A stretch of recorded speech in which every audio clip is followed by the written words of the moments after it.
Hip hop hasn't been nephew this Uncle Snoop. Niba hari umuhanzi abanzi benshi mu Leta Zunze Ubumwe za Amerika bari kujya kuvugaho bakigengesera ni Kendrick Lamar. Kugeza ubu uyu muraperi imyaka 37 y'amavuko afitanye beef n'abaraperi bakomeye ku mugane wa Amerika. Ku ikubitiro haza umuraperi ukomoka mu gihugu cya Canada wica bigacika ku mugane wa Amerika, Drake. Beef iri hagati ya Kendrick Lamar na Drake iri muri beef zigiye kumara igihe kinini nk'uko byagenze kuri beef yari hagati ya 50 Cent na PDD. Murabyibuka agahenge gatangiye kuboneka aruko PDD ataye muri yombi. Gusa Kendrick Lamar we amaze guhinduka izina ritingitse ku mugane wa Amerika yaba mu bikorwa no mu magambo. Mu biganiro agirana n'abanyamakuru avuga make kwa mushotoye, gusa yageze muri studio avuga n'akari murori mu buryo bw'ubusizi bwubahiriza injyana isubirajwe n'ubutumwa umuntu wese warizwe neza atatinyuka gutanga. Ibintu byo tuzi nka rap battle cyangwa se urugamba rwa rap. Niba hari indirimbo idashobora kuzasibangana mu bwonko bwa Drake ni iyi ndirimbo yitwa Meet the Grams. Iyi ni indirimbo y'iminota 6 n'amasegonda 32 Kendrick Lamar yageneye umuryango wa Drake ahereye ku muhungu we witwa Adonis uri mu kigero cy'imyaka 7 y'amavuko.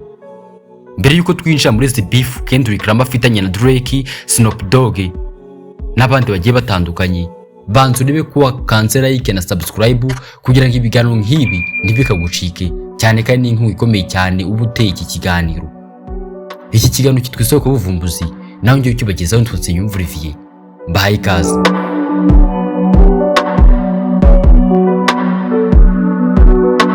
Mu mwaka wa 2011 Kendrick Lamar yari umuhanzi wari ukizamuka.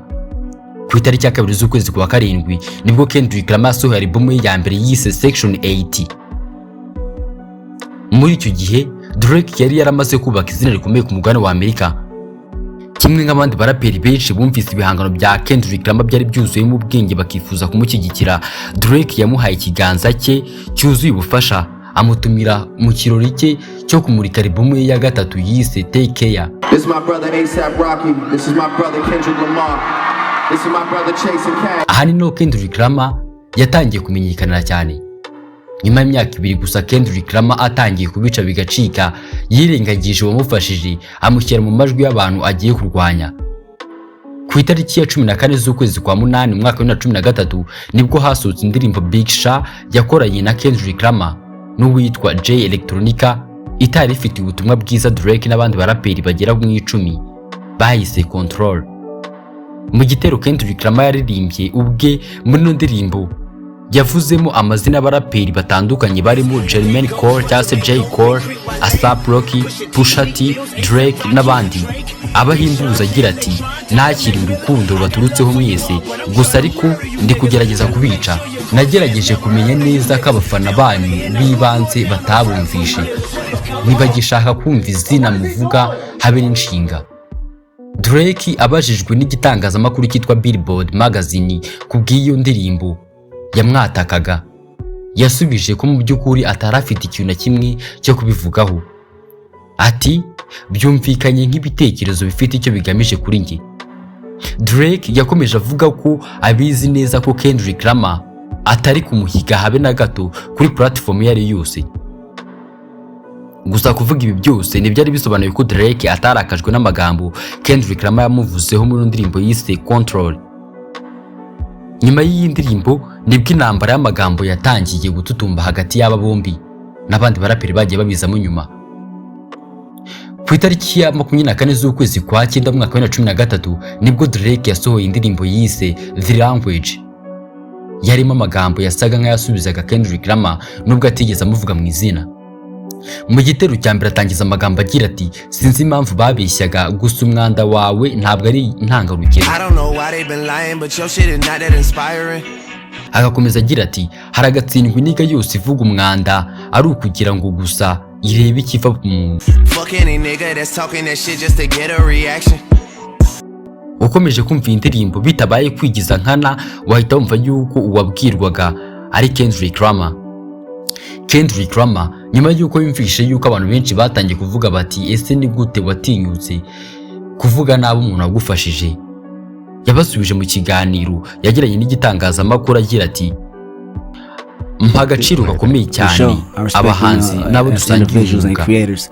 Icyakora yavuze ko umuziki ari irushanwa nk'indi mikino yose. I think hip hop is a sport, so bivuze yuko byose yabivuze ari ukugira ngo nyine uno mukino uryoshye wa rap. Ati nuko abakoresha imbuga nkoranyambaga babigera birebire. I think what the media tried to do is insane. Byakubitanaho n'amarangamutima y'abafana bikaya bindi. Icyakora ibyo yavuze ahangaha nibyo. Gusa nubwo yabivuze aricyo, nyuma byatangiye kurushaho kuba bibi. Biva ku kuba ari intambara y'amagambo ku bijyanye na rap gusa, ahubwo bitangira no kwinjira no miryango. Ibyo yitaga amarushanwa muri rap bihinduka intambara hagati ye na Drake, bitewe nuko batangiye no kubyinjizamo abagize imiryango yabo n'abandi baraperi batandukanye. Mbere yuko tureba uburyo imiryango yabo yabyinjiyemo, reka tubanze turebe uburyo abaraperi basangiye umwuga babyinjiyemo. Umuraperi wa mbere winjiye muri beef iri hagati ya Drake na Kendrick Lamar ni Cole. Wa undi twabonye bise Cole, kuko nawe Kendrick Lamar yamuvuze muri no ndirimbo yise Control. Twabonye kandi nayo nyirabayazana w'iyi beef iri hagati y'aba bombi. Mu ndirimbo yitwa First Person Shooter, Drake yafatanyije na Cole. Hari igitero Cole aririmbamo ko amaniga nyotewe no kumuzana muri beef babinyujije mu gusesengura amagambo ye. Niggas so thirsty to put me in beef, dissecting my words and start looking too deep. Cole abasa nk'uwiregura agaragaza ko abasesengura amagambo ye aribo babikabiriza. Muri iki gitero Cole ahita asubiza Kendrick Lamar agira ati nkundi iyo bari kujya impaka kuri MC ukomeye cyane, bibaza niba ari K. Aubrey cyangwa Sengi.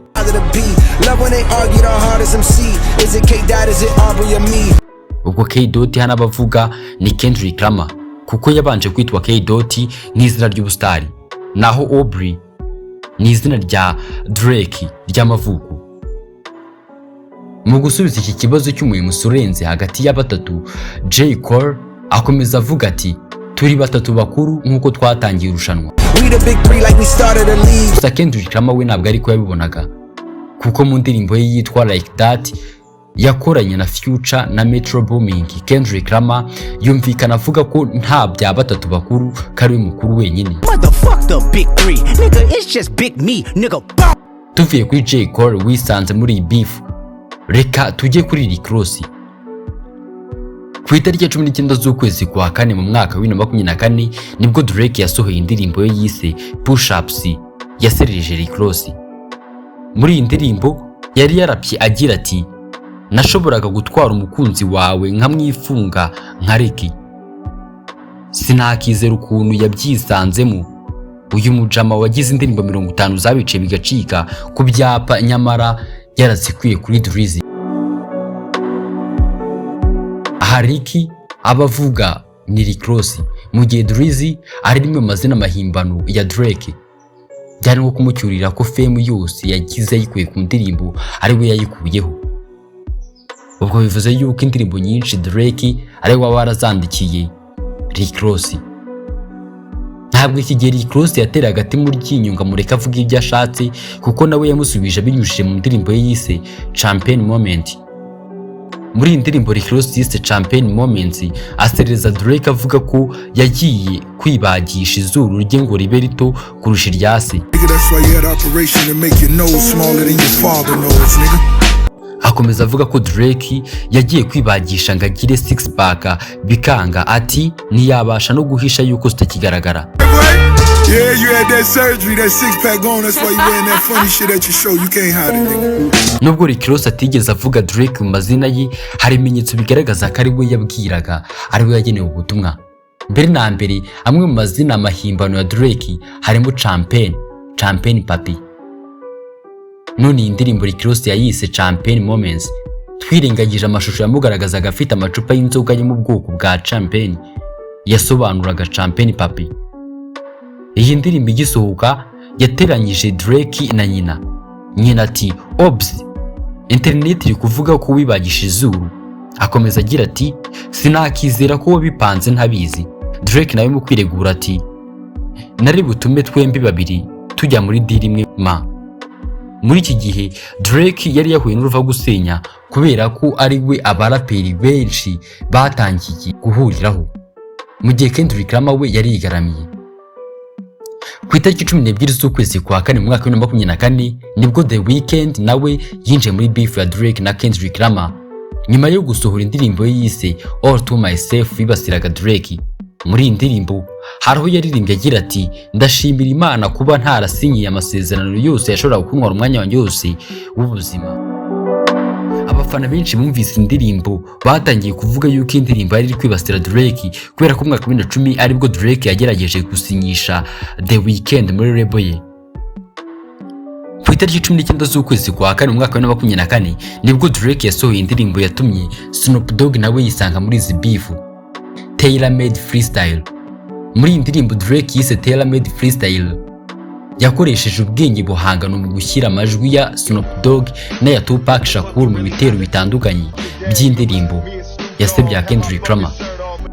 Muri ako kanya Kendrick Lamar yarakariye Drake wenyine kuko yari abizi ko nta ruhare Snoop Dogg na Tupac Shakur bari babifitemo. Nyuma yaho ariko Snoop Dogg yashyize video y'indirimbo ku mbuga nkoranyambaga akoresha, ari nabyo byatumye ahita agirana beef na Kendrick Lamar. Nyamara nyuma yaho yasabye imbabazi Kendrick Lamar avuga ko ataragamije kumuserereza, dore ko Kendrick Lamar yafataga Snoop Dogg nka nyirarume mu gihe Snoop Dogg yafataga Kendrick Lamar nk'umwishywa we. Reka twumve ukuntu Snoop Dogg asobanura uko yahuye n'uruva gusenya. Nakoranye posti n'umuntu, ubwo nabikoraga ntabwo nari numvishe indirimbo, ubundi nakira ijambo riturutse ku mwishywa rivuga riti ntabwo nakunze ibyo wakoze. Ndamaze niki nakoze iki? Wakinnye indirimbo, iyihe ndirimbo se?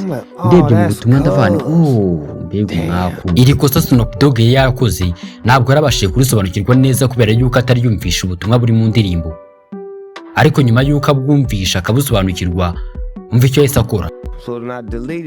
Ntasibye iyo video rero nahamagaye umwishywa musigira ubutumwa kubera ko atafataga telefone ari byo yarimo akoraho. Musigira ubutumwa ndamwana ni Uncle Snoop, ubu ngubu noneho ubutumwa burimo nabashe kubwumva, nsabye imbabazi narakosheje.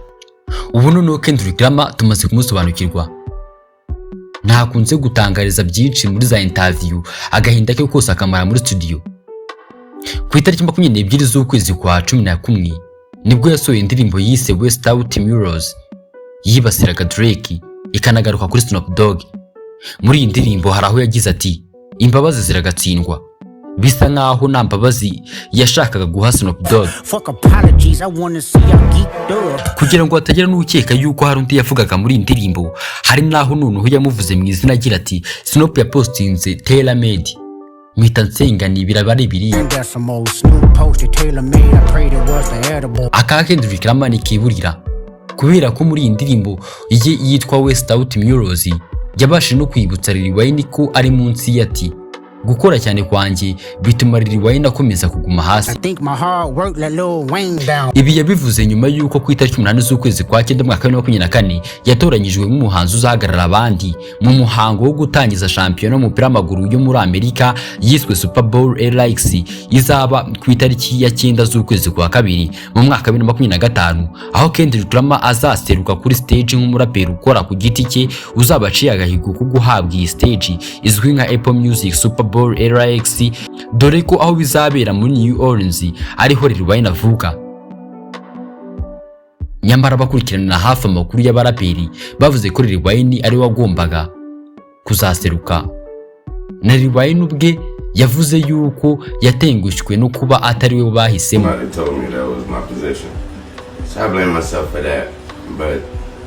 Aho yavuze yuko yariteze yuko yabasha guserukira imbere y'ababyeyi be n'umuryango we kubera yuko yanahavuka.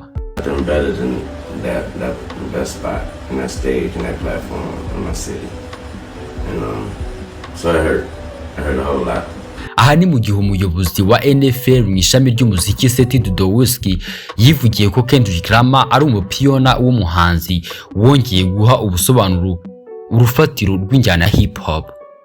Icyo gihe nibwo Lil Wayne na Kendrick Lamar batangiye kutavuga rumwe kugeza Kendrick Lamar abyigambye muri iyi ndirimbo yise Without Mirrors twabibonye.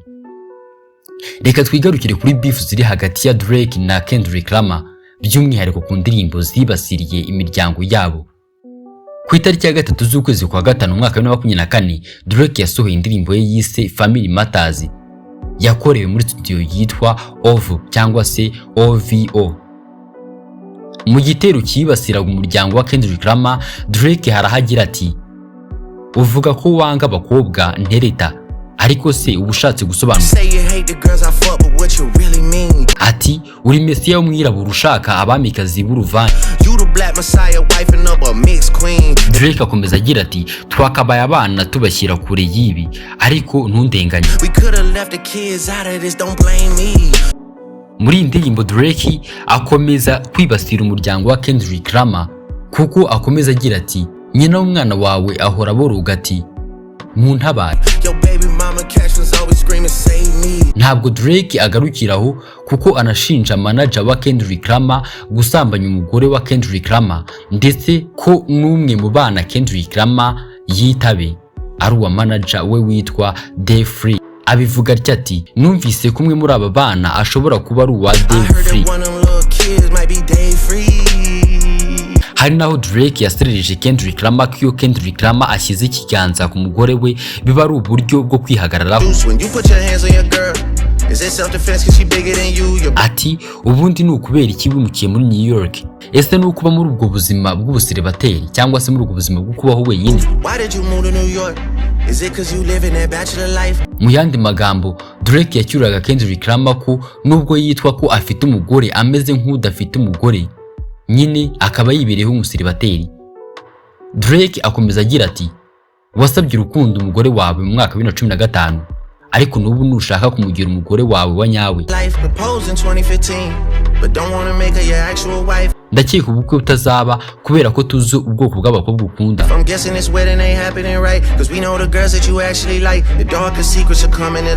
Iyi ndirimbo ikimara gusohoka Kendrick Lamar yahise atangira gukora indirimbo yasubizaga Drake yise Meet the Grahams. Niba vuga umuraperi udasanzwe ujye utekereza Kendrick Lamar. Ntabwo byumvikana ukuntu Kendrick Lamar yasohoye indirimbo yise Meet the Grahams yasubizaga Drake mu gihe kitageze mu isaha imwe gusa Drake asohoye Family Matters.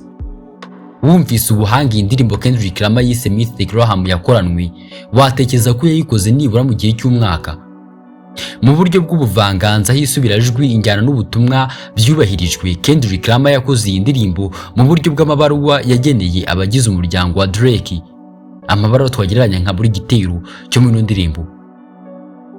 Ku itariki ya 3 z'ukwezi kwa 5 umwaka wa 2024 nibwo Kendrick Lamar yasohoye indirimbo yise Meet the Grahams yibasiraga umuryango wa Drake. Tugenekereje muri w'Ikinyarwanda Meet the Grahams bisobanuye ngo hura na Graham. Graham ni izina ry'umuryango wa Drake. Se yitwa Dennis Graham, nyina kitwa Sandy Graham, bahina bakita Sandy Graham.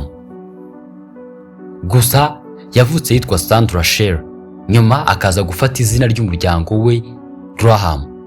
Ahari mu gihe amazina yose ya Drake ari Aubrey Drake Graham. Ubwo bisobanuye ko indirimbo Kendrick Lamar yayigeneye umuryango wa Drake. Uhereye ku gitero yageneye umuhungu wa Drake witwa Adonis. Mu buryo bw'ibaruwa yaravuze ati nshuti yanjye Adonis wihanganire ko buriya mugabo ari so.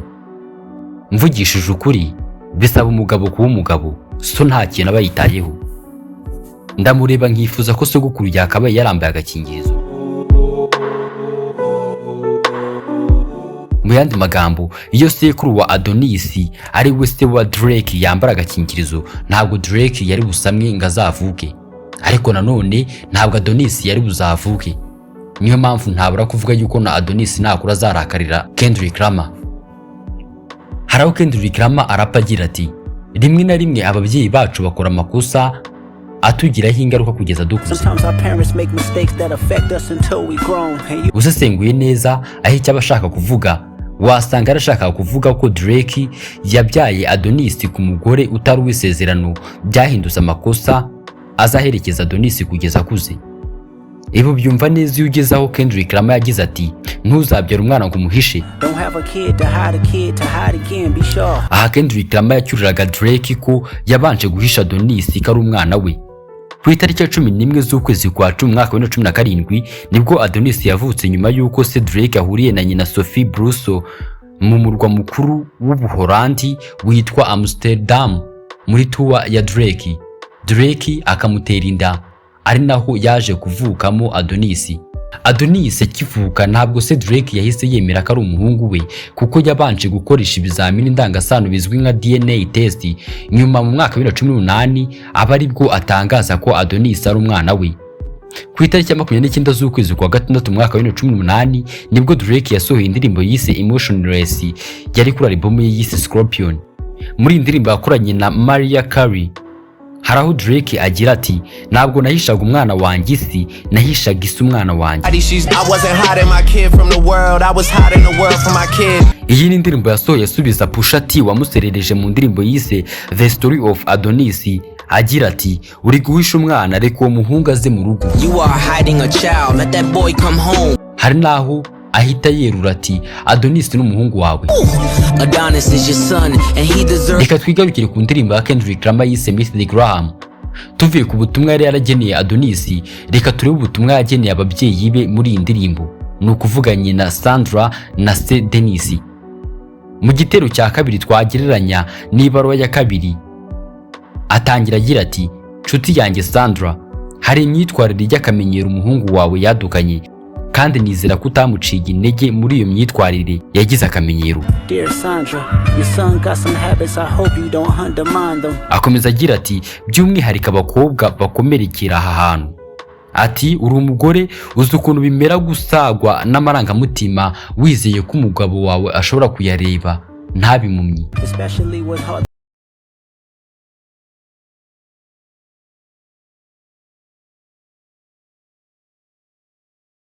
Ntabwo Kendrick atinda kuri nyina wa Drake witwa Sandra, ahubwo ahita ajya kuri se Dennis ati nshuti yanjye Dennis, wabyaye umubeshyi ufatirana abantu ndetse akagukoresha yigaragaza nk'uri kugufasha.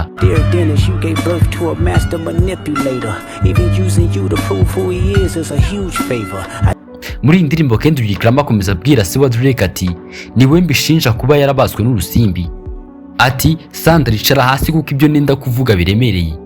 Umva, umuhungu wawe n'umurwayi afite ibitekerezo birwaye, nekereza ko ameze nkawe bakwiriye gupfa.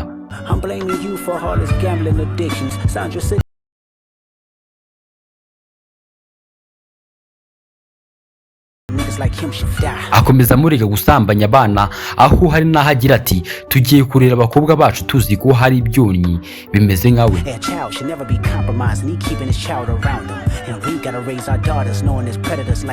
Tuvuye ku butumwa yageneye ababyeyi ba Drake Kendrick Lamar, hari n'ubundi butumwa yageneye umukobwa bivugwa ko ari uwa Drake ariko watemera. Mu ibaruwa yihariye yamugeneye agira ati nshuti yanjye mukobwa muto, wihanganire kuba so atari mu isi yawe. Akomeza agira ati igihe cyose abahugiye mu ndirimbo ze agerageza gusenya imiryango y'abandi aho kwita kuwe.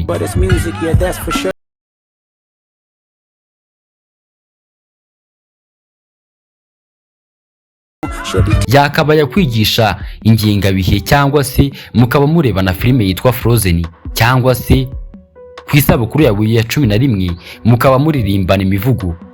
Ariko aho kubigenza atyo aba ari kwishyura abasambanya, anywa ibiyobyabwenge, urugero rudakwiriye guhabwa.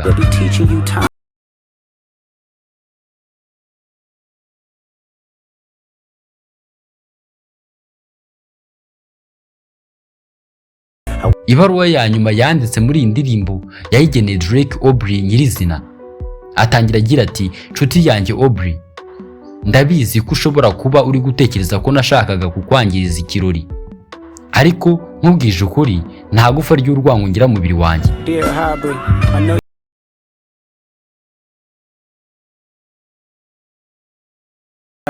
Ati yakabaye ari imyiyereko myiza mu gakino, ariko wakoze amakosa ubwo wavugaga ku muryango wanjye. Ati ufite imyaka 37 y'amavuko ariko wifata nk'umwana imyaka 7. Ufite ibibazo byo gukina urusimbi, ibibazo byo kunywa inzoga, kunywa ibinini n'ibibazo byo gukoresha nabi amafaranga.